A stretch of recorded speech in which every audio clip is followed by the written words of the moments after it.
Boa noite. Sejam todos bem-vindos à nossa casa, que os acolhe com amor, que está de forma harmoniosa, preparada pelos benfeitores amigos para receber cada um de nós que estamos aqui, encarnados e desencarnados.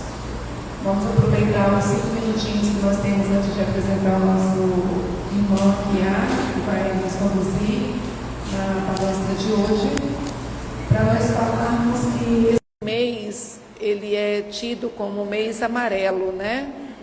E 10 de setembro é o Dia Mundial do combate ao suicídio.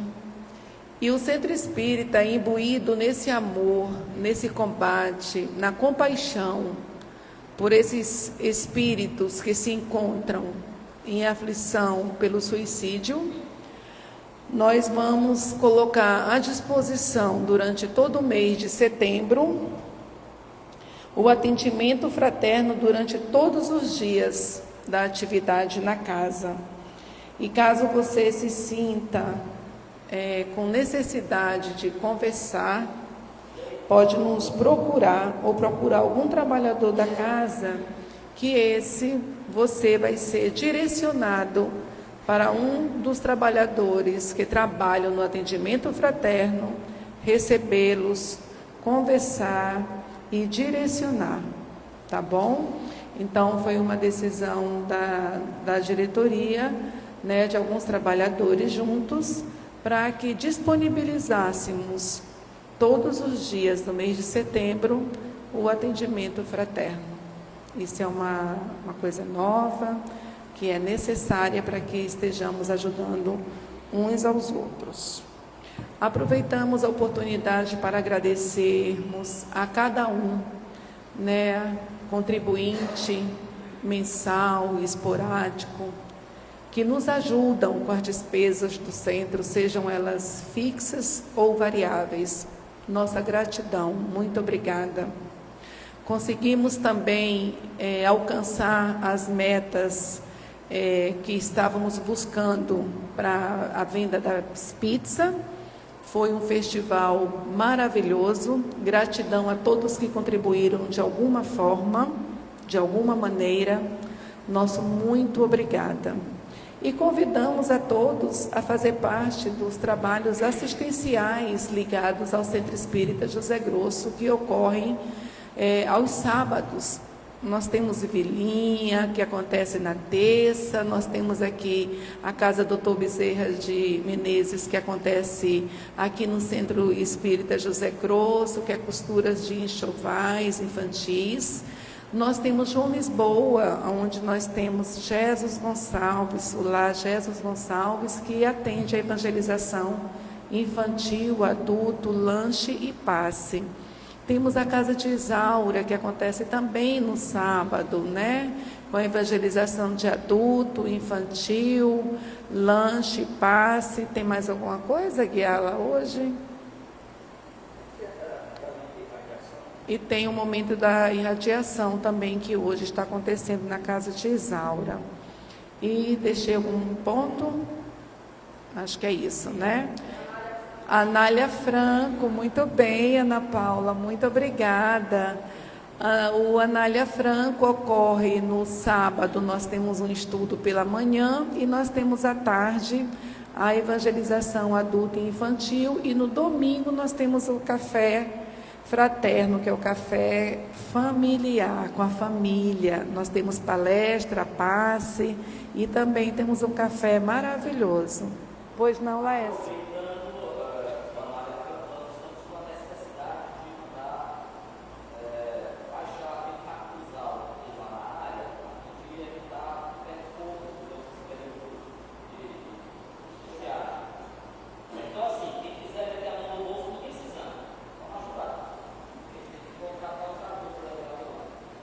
O que o Laércio está nos dizendo é que nós estamos precisando fazer uma limpeza na parte que está com muito capim seco na área do Anália, e para isso nós precisamos e contamos com a contribuição de quem puder nos ajudar nessa missão, certo? E com isso agora nós vamos chamar o nosso irmão Valteir para nos conduzir na prece inicial e ele passará para o Aguiar.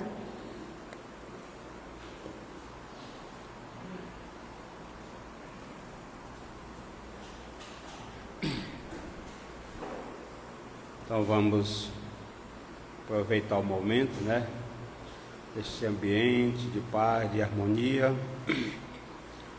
dizer a Jesus da nossa gratidão de aqui nos encontrarmos, com o propósito de estudarmos cada vez mais o Evangelho de nosso Senhor Jesus Cristo à luz da doutrina espírita.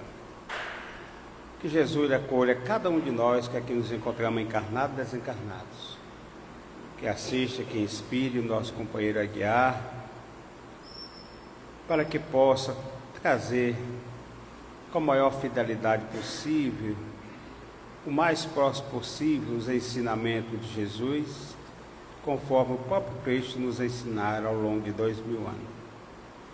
E nós, como os ouvintes, possamos estar atentos para a mensagem morredora do Evangelho e, acima de tudo, que possamos colocar em prática ao longo da nossa caminhada.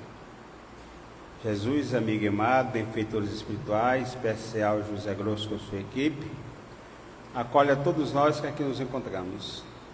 Abençoe esta casa com os trabalhadores encarnados e desencarnados, com todos os postos e todos os seus trabalhadores. E neste ambiente sublime, Senhor, sob a tua proteção, nós queremos te render graça e pedir em teu santo nome, em nome de Deus, nosso Pai, de nossa Mãe Maria Santíssima, a permissão para dar por início o estudo da noite, dizendo graças a Deus e que assim seja.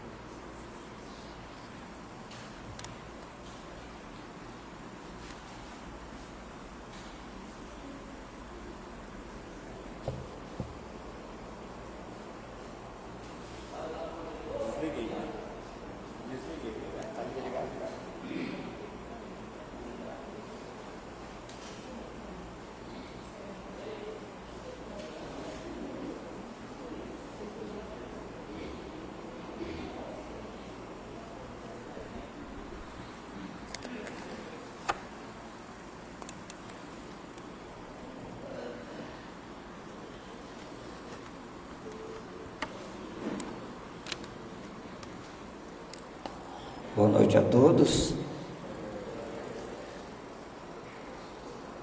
Inicialmente nós queremos aqui agradecer pela oportunidade, oportunidade do estudo. Eu estou vindo esse ano mais às quartas-feiras, mas somente a quarta-feira.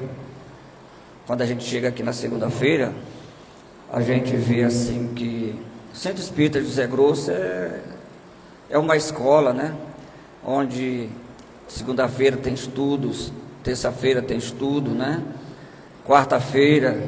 Isso é muito importante, isso é muito gratificante, porque cada dia que a gente chega aqui, a gente percebe essa diversidade dessa escola, que traz a educação para todos nós. E nós agradecemos muito por isso, porque, como aprendiz do Evangelho, está lá no Evangelho segundo o Espiritismo, quando lá no capítulo 6 fala: irmãos, amai-vos, irmãos, instruí-vos. E quando a gente chega aqui segunda-feira, terça-feira, quarta-feira, a gente vê que essa instrução, ela é muito inerente ao nosso aprendizado. É muito oportuna, e eu agradeço a Deus por isso, quando sou colocado nessa escala, e muito mais agradeço aos organizadores desses roteiros, porque está fazendo um excelente revezamento que traz para todos nós as oportunidades, não é isso? E chegando aqui, Laércio, o que eu achei interessante, por que eu estou fazendo essa referência? Porque o capítulo de hoje do Evangelho Estudo, capítulo 26, dai gratuitamente, o que gratuitamente recebestes. Quando eu cheguei aqui, eu disse: aí Luiz, sai daí, você está falando o quê? Olha, a coincidência não é coincidência, olha os temas, que eles são muito intercalados, e de repente...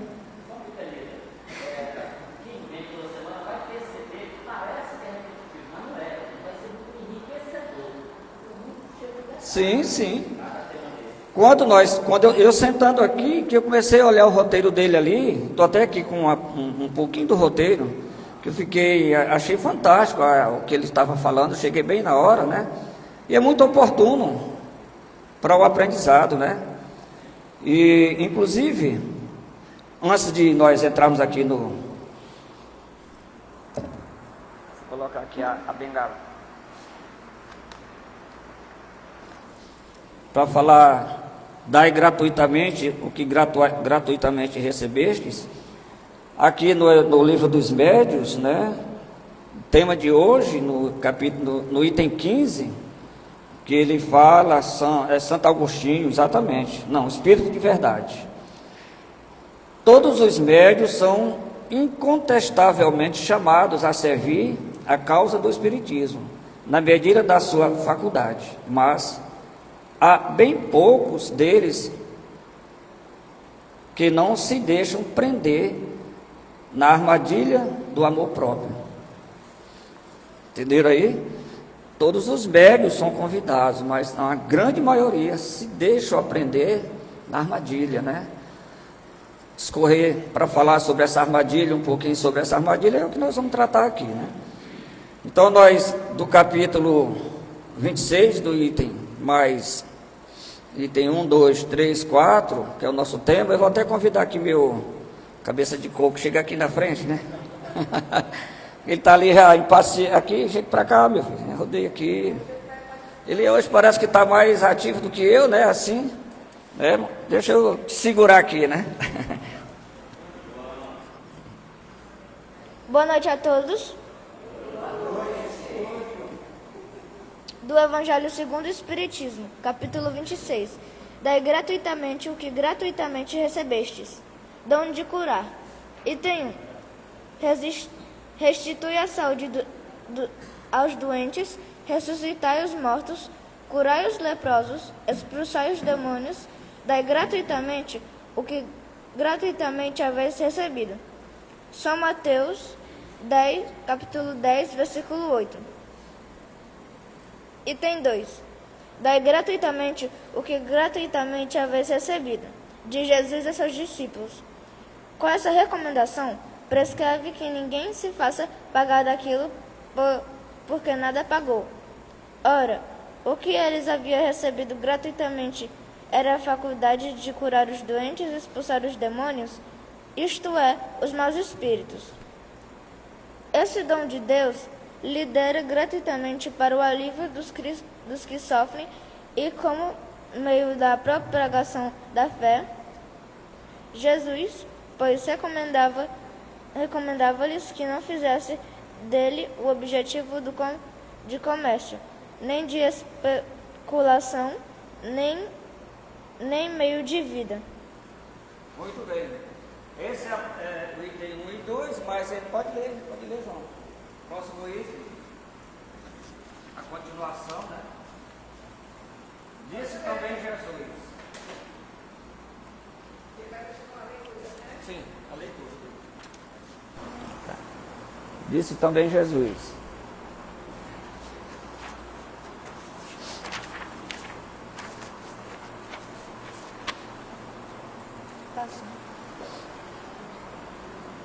Não façais que vos pague as vossas preces. Não façais que os escribas, que, a pretexto de longas preces, devoram as casas das viúvas. Isto é, abocaiam as fortunas. A prece é ato de caridade, é um arrobo do coração. Cobrar alguém que se dirige a Deus por outrem é transformar em intermediário assalariado. Muito bem. Pode sentar. Pode sentar aí do lado, né? Pronto, isso aí não estava no roteiro não, né, João? Vou fazer assim, vou botar o microfone nele, que aí já deixa. Isso. Muito bem, João. Muito obrigado pela ajuda, né? Você é a bengala, né? Vai. Meus irmãos, então, nas leituras previamente feitas aí, nós já vimos que O dom da mediunidade, o Espiritismo traz com muita ênfase, traz com muita certeza, nos traz informações de que nós precisamos ter muito cuidado com esse dom. Então, no Espiritismo, a mediunidade é entendida como uma faculdade natural, uma ponte que conecta o plano físico ao plano espiritual, e não um dom exclusivo, mas uma habilidade que todos os seres humanos possuem em algum grau. Ela pode se manifestar de diversas formas, como vidência, psicofonia, psicografia, e deve ser utilizada com amor, compaixão, responsabilidade e benefício do próximo e do progresso da humanidade. Se nós perguntarmos aqui, porque às quartas-feiras, é muito comum nós recebermos aqui irmãos, quantas vezes sentam na mesa com a gente e dizem: olha, eu tenho mediunidade, mas aqui é o seguinte, eu estou agindo assim, assim, o que você acha? Olha, eu tenho mediunidade, eu estou sentindo isso, assim, assim. Aí a gente pergunta: você sabe, você tem mediunidade? Tenho. O que você sabe que tem mediunidade? Aí ele já começa: olha, eu escuto isso, eu vejo aquilo. Então são frases, são irmãos que traz as diversas dúvidas, mas eles têm certeza, eles já chegam assim dizendo: eu tenho mediunidade. Tá. Se nós, estudantes do Evangelho, a nossa casa aqui está nos educando, estudando mediunidade, nós sabemos que todos nós somos médios, sim, tudo bem, ponto, todos nós somos médios. A conversa que nós temos que ter com nossos irmãos quando chega é dizer para eles: sim, faz sentido o que você sente, o que você pensa, faz sentido o que você está ouvindo. Agora, e o que é que você usa, o que é que você faz para administrar bem esse dom? O que é que você sabe? Aí é onde nós precisamos do aprendizado.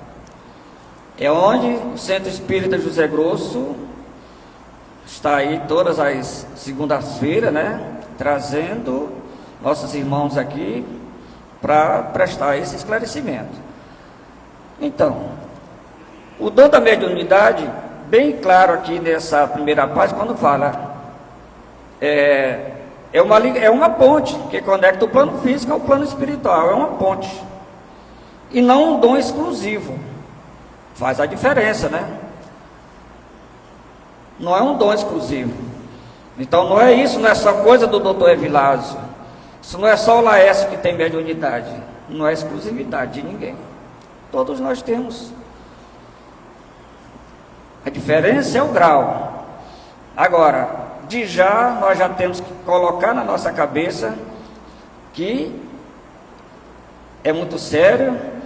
Quem fala com todas as letras, muito bem claras naquele livro, aquela obra Diversidade dos Carismas, de Hermínio de Miranda, né? Que ele fala de mediunidade é coisa séria. Ser médium de cura. Ser médium de cura significa ser um canal entre o mundo espiritual e o mundo físico, através do qual energias curativas são direcionadas para auxiliar na cura de outras pessoas, seja física, emocional ou espiritual. É uma habilidade que envolve a canalização de fluidos espirituais para promover o equilíbrio e o bem-estar do indivíduo. Olha só, ser médium de cura.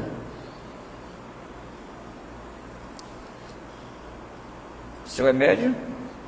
Com certeza é. Você é médium de cura? Aí é que a gente precisa saber. Olha, como nós identificamos o médium de cura? Tem muitos. Nós conhecemos muito na literatura espírita. Então, aqueles médium que a gente diz assim: olha, aqui nós tivemos um tempo que na cabine de passe, nós tínhamos aqui algumas pessoas que chegavam, quando entrava na cabine de passe aqui, saía olhando, assim: não, eu quero o passe de fulano de tal. Ela se sentia muito bem com o passe de alguém. Será que ele era o médium de cura?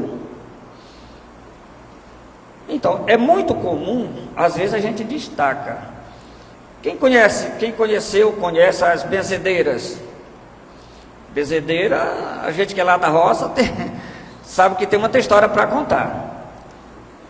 Lá essa a gente pode considerar médium de cura? Com certeza, né? Médium de cura.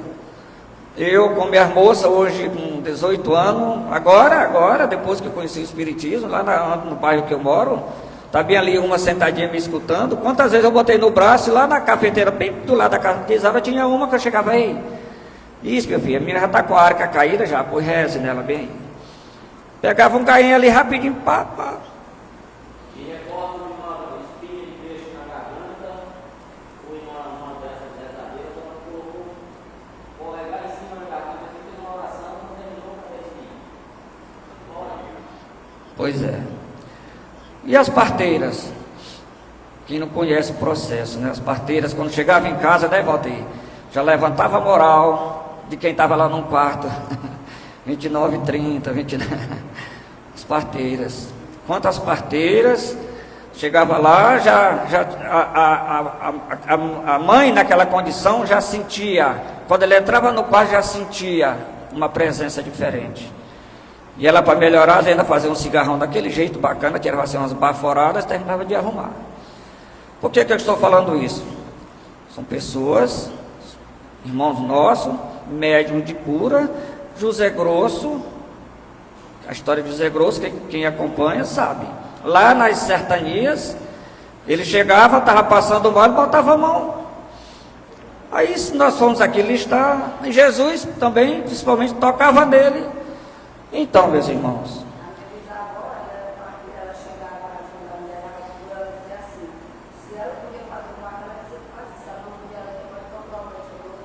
pois é, então era assim. Então, por isso, no Espiritismo, o exercício da mediunidade exige estudo, compreensão, dedicação, amor e desprendimento. Nós estamos falando de médium, de cura, nós estamos falando de um irmão que tem uma responsabilidade tamanha, mas ele precisa entender o tamanho dessa responsabilidade para não estar depois lá na frente se atropelando, né? Precisa, então, quando a gente fala estudo, é o que nós ouvimos aqui. Cheguei aqui e está Luiz Alberto se esforçando, ensinando, e assim esse estudo acontece. Essa é a casa espírita séria que traz o estudo para essa educação, né? Para uma compreensão, para poder você se encontrar, né, na sua missão. Então, o dom de curar. Disse Jesus: cure os doentes, o João leu aqui. Ressuscite os mortos, cure os leprosos, expulse os demônios, dê de graça o que de graça recebeu. O João estava até dizendo para mim ali, dizia assim: pai, mas eu entendi. Então, foi que tu entendeu? Pois é, eu entendi que a gente tem que cobrar, não. Você não tem que cobrar. Quem que ele te deu? Jesus. Então, dê de graça. Você tem, dê de graça também. Então, Jesus, ao dizer assim, eu disse, dê de graça o que recebeu de graça, orienta que ninguém deve cobrar por aquilo que não pagou. E essa compreensão é que a casa espírita tem que ser muito clara, tem que ser muito séria nessa questão de explicar. Que não é seu. Os discípulos receberam de graça a capacidade de curar os enfermos. Por essa razão, Jesus os alerta para que não façam disso um comércio, nem objeto de especulação e nem um meio de vida, cobrando por algo que não pagaram. Eu conheço o Centro Espírita de José Grosso, conheço André Luiz, conheço Gastão e outros centros, mas outro dia passando ali, numa rua estava lá, Centro Espírita.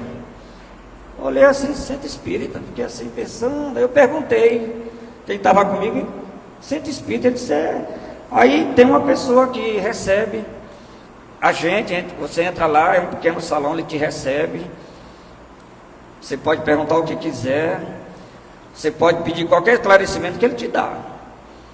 Sim, e daí, depois, agora ele te cobra. Está lá escrito na porta, Centro Espírita, ele te cobra. Então tem isso, né? Então, Porque a necessidade que nós temos da casa espírita é exatamente essa educação. Porque com a educação, talvez a gente não saia. Então vou trabalhar em grupo, por que vou trabalhar sozinho, né? As preces pagas. Jesus, na presença do povo que o ouvia, disse aos seus discípulos: cuidado com aqueles que gostam de andar com longas túnicas, que gostam de ser cumprimentados em lugares públicos e querem os primeiros lugares.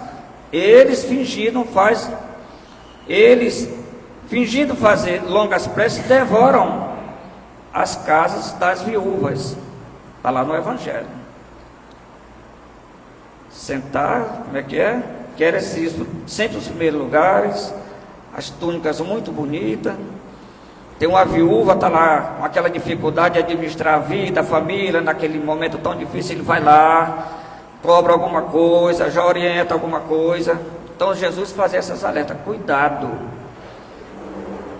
Jesus orienta a seus discípulos que não cobrem por suas preces. A prece é um ato de caridade, um impulso do coração. Cobrar por essas preces destinadas a Deus, a pedido de outra pessoa, é se transformar em um intermediário assalariado. Alexandre, não é comum a gente, às vezes, vai para a igreja, o centro espírita, e a pessoa diz: ei, rapaz, tu vai para lá, ora por mim. Não é comum? Comum a gente ouvir as pessoas até dizer: ei, ora por mim, reza por mim lá.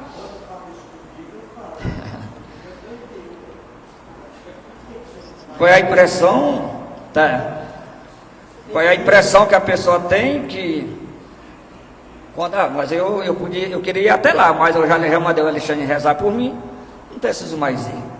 Cuidado, né? Porque o Alexandre tem as cargas dele, né? Aí chega lá, ele vai também carregar a sua. Então a gente tem que ter cuidado com esses alertas bem aqui. Porque a alerta de Jesus é isso: quem paga por uma prece, acredita que, na maioria das vezes, está dispensado de orar, porque já pagou por ela.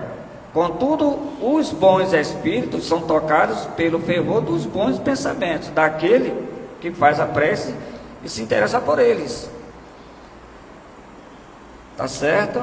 Quem paga por uma prece. Meu irmão, se a gente for citar aqui alguns exemplos aqui, já está coçando aqui para mim. Eu cheguei uma vez num cemitério, vou ficar calado, né? Tava uma fila, eu entrei porque eu queria chamar minha filha que estava lá, eu cheguei lá, ela estava no caixa, né? Não vou falar contigo agora não. Não, pai, eu estou muito ocupado. Nós ainda pagamos. Para alguém falar o nome de fulano que morreu, nós ainda pagamos. Nós não, estou falando no bom sentido. Aquelas intercessões, para alguns estudiosos, alguns que estão lá dentro da igreja, muitos deles fazem, eu faço, mas tem que pagar. Então, são questionamentos que a casa espírita, no espiritismo, nos chama a atenção. Deus não vende as generosidades que concede a cada um. Deus não vende. Deus não exige nenhuma soma em dinheiro por um ato de clemência, bondade ou justiça que alguém lhe pede. Como é interessante, Deus não concede a ninguém o direito de cobrar por sua justiça, pois a justiça divina é para todos. Eu não acredito que nem cobra, sabe o que é mais? O sol, o cantinho dele, deixando eles entender o que é que está acontecendo. Aí vai chegar um momento de lá. Pois é, Alexandre, aí a educação vale muito nessas horas, né? Os vendedores expulsos do templo. Olha aqui as citações do Evangelho que nos chamam a atenção desses fatos. Jesus e seus discípulos chegaram em Jerusalém. Entrando no templo, Jesus expulsou todos aqueles que ali vendiam e compravam.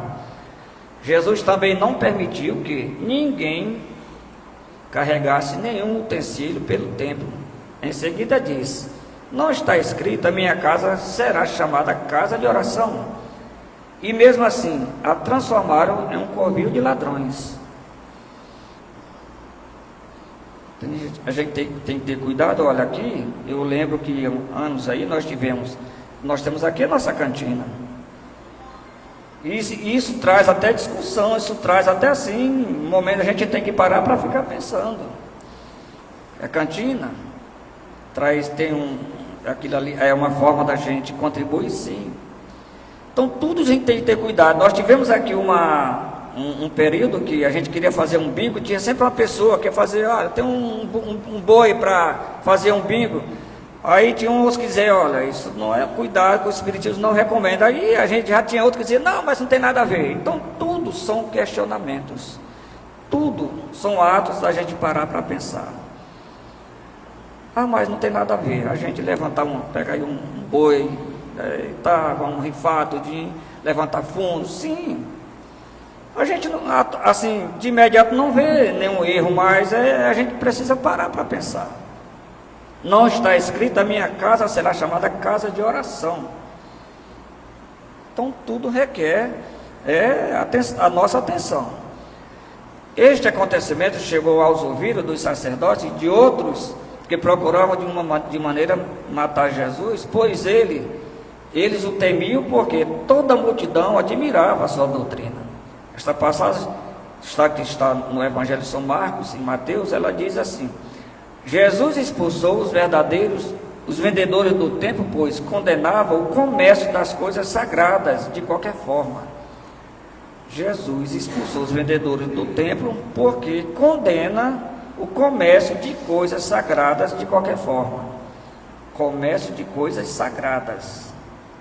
Outra palavrinha que nos chama a atenção, né? Comércio de coisas sagradas. Estou repetindo aqui, né?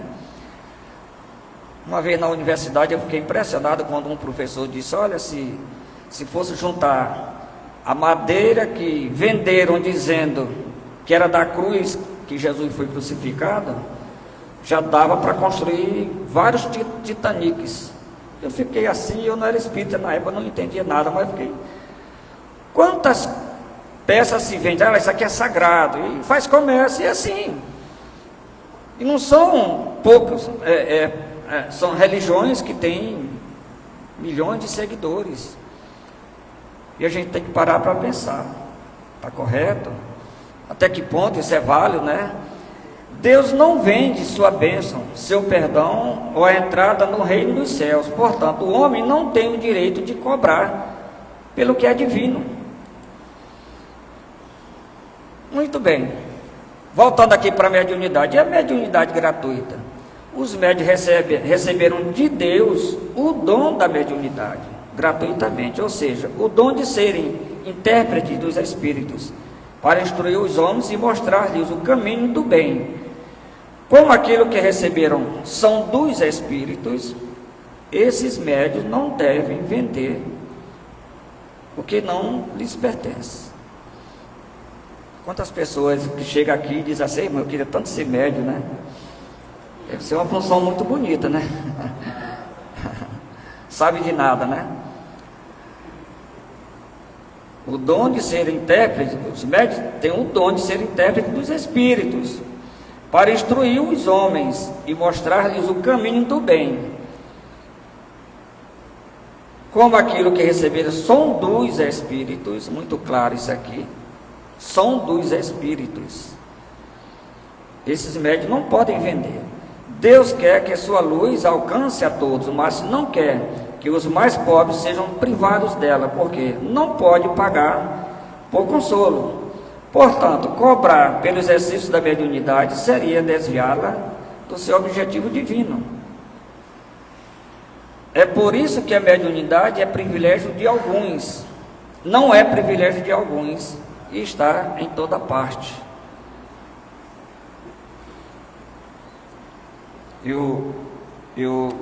Parece que é lá na obra que é o Espiritismo, tem um comentário, se não estou enganado, de Leon Denis, quando ele diz, ainda bem que se faz todo jogo, todo comércio com religião.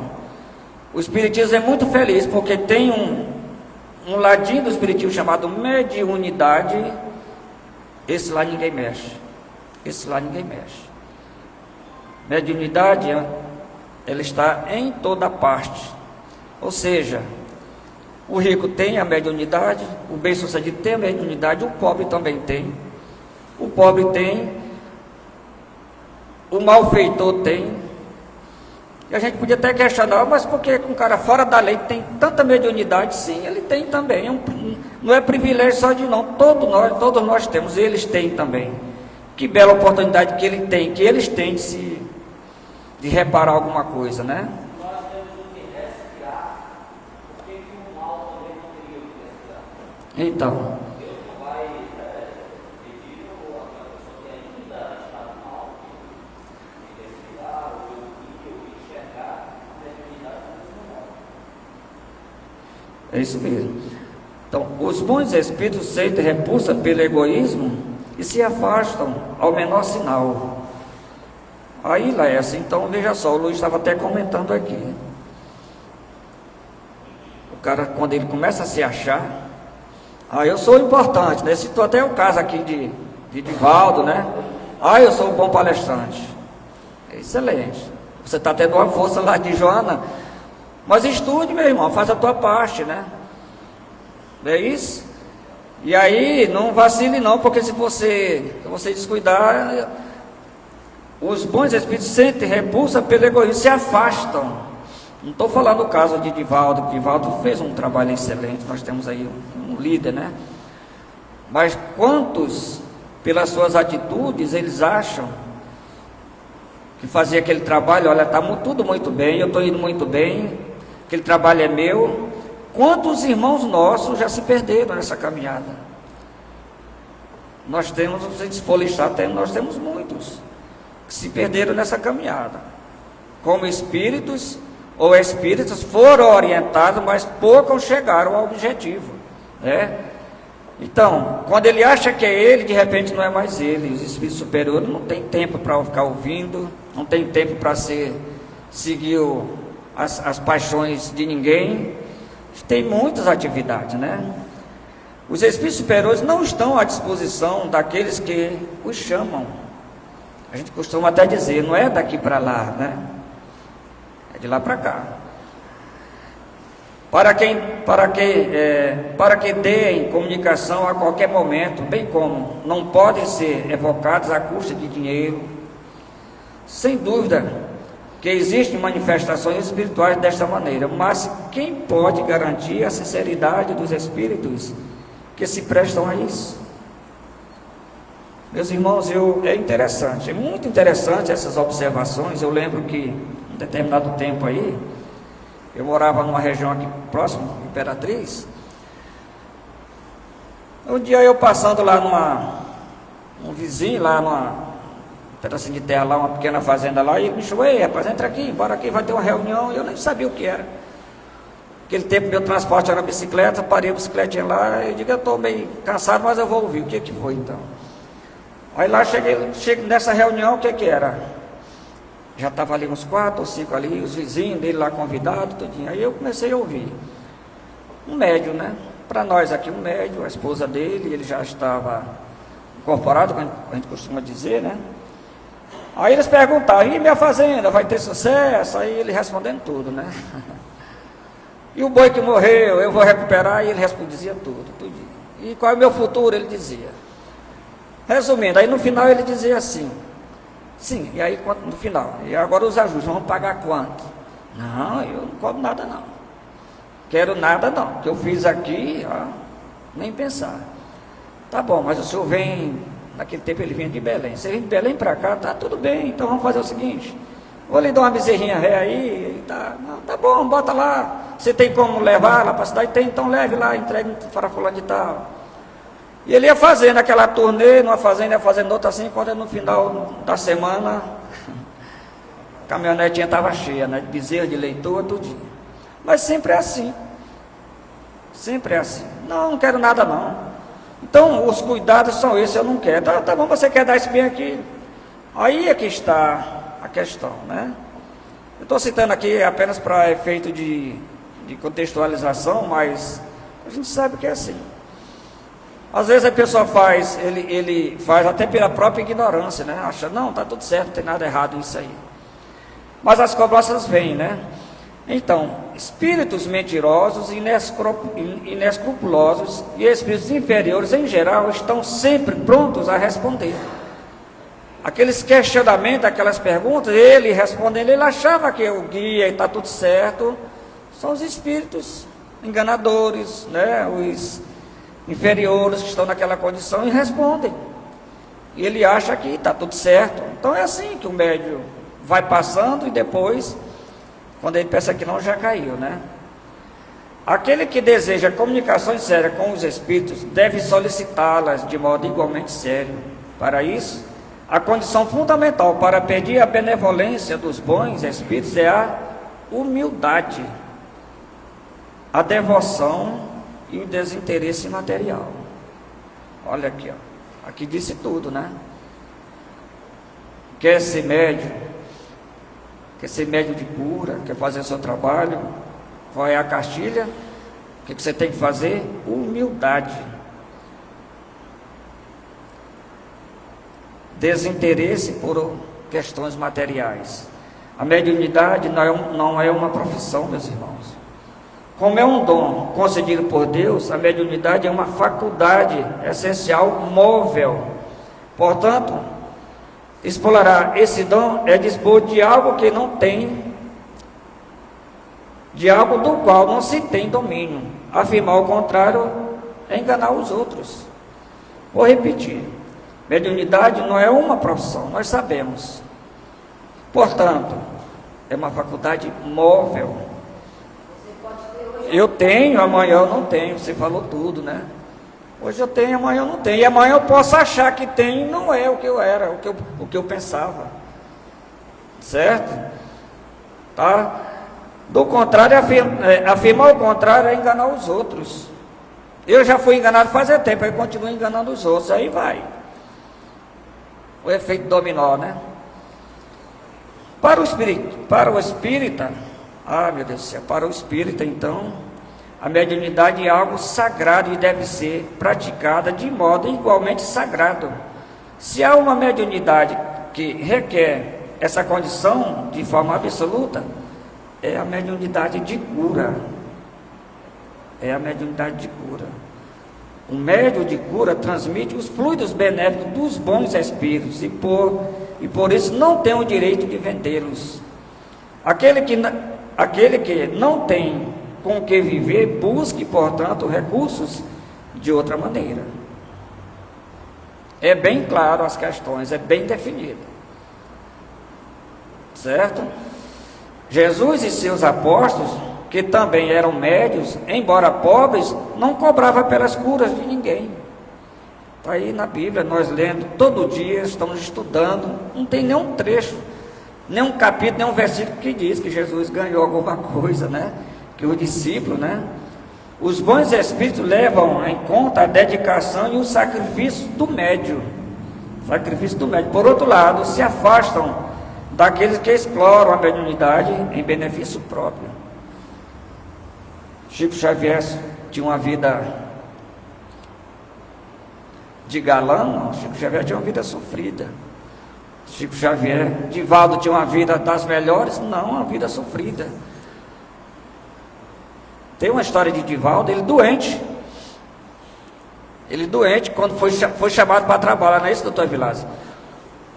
Não, eu não vou não, irmão, eu já tô para morrer aqui. Eu não vou trabalhar não, né? Eu já estou quase morto aqui. E aí Jonas respondeu para ele: eu que já morri, estou trabalhando, tu nem morreu ainda. Então não tem essa vida, dizer assim, olha, não tem que ir. Nas histórias de Chico, quantas vezes Chico já tinha hora de dormir, tudinho, mas ele chegava onde, já estava lá abrindo a boca, as histórias contam. Não, Chico, mas eu queria saber se assim tá bom. A pergunta é: os apóstolos obedeceram a essa ordem? Obedeceram, sim, e continuaram a fazer isso mesmo depois de ter Jesus partido da terra. Jesus referia-se aos dons da mediunidade que merecem muita reflexão da nossa parte. Por isso, no Espiritismo, o exercício da mediunidade exige, repetindo, estudo, compreensão e dedicação. E Jesus, mais uma vez, alerta seus discípulos a não usufruírem vantagens nas tarefas de divulgar as leis divinas. Nós, nesse roteiro aqui, eu achei interessante, eu coloquei um pouquinho aqui, quando fala que Chico, com relação a Chico Xavier, teve alguma anotação, alguém que escreveu falando que Chico pegou algum benefício em troca da mediunidade? E lá está escrito assim: não existe registros públicos de pessoas a tentar pagar Chico Xavier pelos benefícios recebidos, no sentido de uma compreensão financeira direta, porque ele era um médium altruísta. O que é altruísta? São médios que, através dos seus trabalhos psicográficos e ações de caridade, eram mantidos por doações e nunca aceitou benefícios próprios. Tem muitas histórias, as pessoas chegavam e ofereciam carro, ofereciam relógio, né? Não, meu irmão, tá bom. Chico, mas foi tão boa essa informação que você me deu. Sim, agradeço a Deus. Eu lembro aqui uma vez, numa prática, uma reunião mediúnica, só para contextualizar, foi uma mensagem tão bonita de José Grosso para todo o grupo. Aí a médium disse assim: ô meu irmão, muito obrigado pela sua orientação. E ele rapidinho já respondeu: não me agradeça, agradeça a Jesus. Certo? Os médios são intérpretes, os médios são só o canal, são um instrumento, como a gente costuma dizer, né? Chico Xavier, a adoção e a educação. Chico era um médium brasileiro, famoso pela psicografia de obras atribuídas a espíritos, como a de Emmanuel, teve muito auxílio de Emmanuel, né? Na caridade, vivia para a caridade, nunca tendo aceito benefícios financeiros pelo seu trabalho, e dedicou a sua vida a ajudar os necessitados, tanto material quanto espiritual. A doutrina espírita, os ensinamentos de Chico Xavier, transmitidos através dos espíritos, focavam-se no amor, na prática do bem e na caridade. Como as pessoas retribuíam? Com a prática do bem. Era essa a recomendação dele a vida inteira, a prática do bem. Os seguidores procuravam espalhar os ensinamentos de Chico, contribuindo para a prática da caridade e do amor em suas comunidades. As doações eram sempre feitas às instituições de caridade, assim fazia também Divaldo, e assim fizeram muitos outros médios sérios, né? Recebe a doação, tá bom, então tudo bem, passa para a instituição X. Assim. O livro dos médios, aliás, o livro dos espíritos, no livro dos espíritos, a mediunidade é apresentada como uma faculdade inerente a todos os seres humanos, não um dom exclusivo. Nós já falamos sobre isso aqui. Todos os seres, mas numa capacidade de sentir e comunicar-se com os espíritos. Deve ser praticada com amor, desinteresse e para o progresso da humanidade.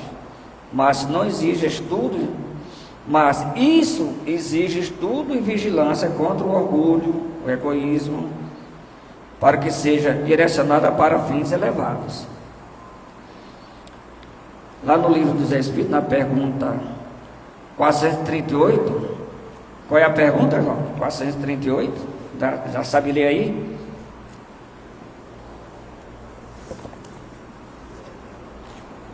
Pergunta 438. O uso que um sonâmbulo faz à sua faculdade influi no estado de seu espírito depois da morte? O uso das faculdades com que Deus dotou o espírito influi muito depois da morte. As nossas ações fecham os caminhos direcionados à compreensão.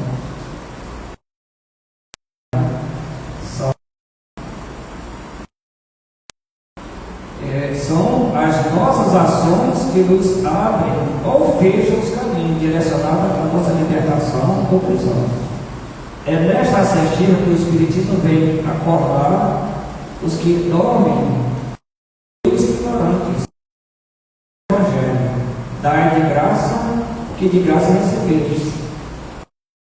As espirituais são todas que recebemos de Deus por misericórdia e de graça. Portanto, devemos serviço do nosso próximo, sem pensar no Evangelho que foram humilhados do amor divino, ainda ensinava aos seus discípulos que, se alguém lhes tomasse a túnica, que deveria dar também a capa. E a quem lhes pedisse alguma coisa emprestada, não deveria ser cobrada. Aqueles que pretendiam ser seus seguidores diziam: dai tudo o que tens, e depois segue-me. A orientação de Jesus sempre foi essa. Só comentário dessa questão que nós temos, né? O médico que deseja cobrar pelo seu trabalho não é digno do salário divino, porque já pensa. A caridade, para ser real, nada pode exigir em troca. A verdadeira caridade tem como caminho certo o amor. Compete a todos os trabalhadores do Evangelho, na sua área, fazer desaparecer o comércio para surgir a fraternidade. Então, usemos as nossas faculdades onde quer que seja, sem esperar condições. Se procurarmos vender os dons, eles poderão trazer aflições para nossas estradas e para o além. Isso é muito interessante. Usemos as nossas faculdades onde quer que seja, sem especular. Se procurarmos vender os dons, eles poderão trazer aflições para as nossas estradas e até mesmo o além. Só traz, né? Nossas estradas, às vezes aqui mesmo na encarnação, mas são os exemplos, né, que veio por aí, quantas situações que o irmão nosso passando, chamando até a cadeia nacional de saber dos acontecimentos depois, isso aí é na justiça. Depois os ajustes, ela ensina que vão pegar aí, lá é dizer, meu irmão, e aqui, ó, a tua ficha, né? Olha aqui, o que você conseguiu fazer, né? Quanta dificuldade, né? Tá certo, pessoal? Então essa é a nossa referência. Eu queria deixar aqui que o João faça a parte aí.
Então vamos, mais uma vez agradecer a Jesus, aos benfeitores da oportunidade, estudar a vida do Espírito, em especial a mensagem que foi falada hoje do nosso companheiro Aguiar, Pai de graça, que possamos verdadeiramente colocar em nós o ensino da noite.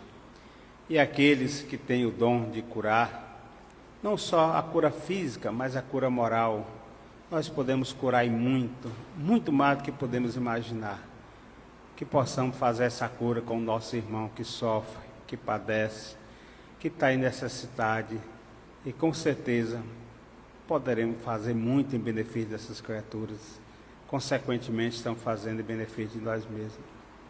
Por isso, Mestre Jesus, nós só temos a te render graça, continuar pedindo, como sempre pedimos que somos, nos acolher, nos amparar, nos iluminar, assistir a esta casa com seus trabalhadores.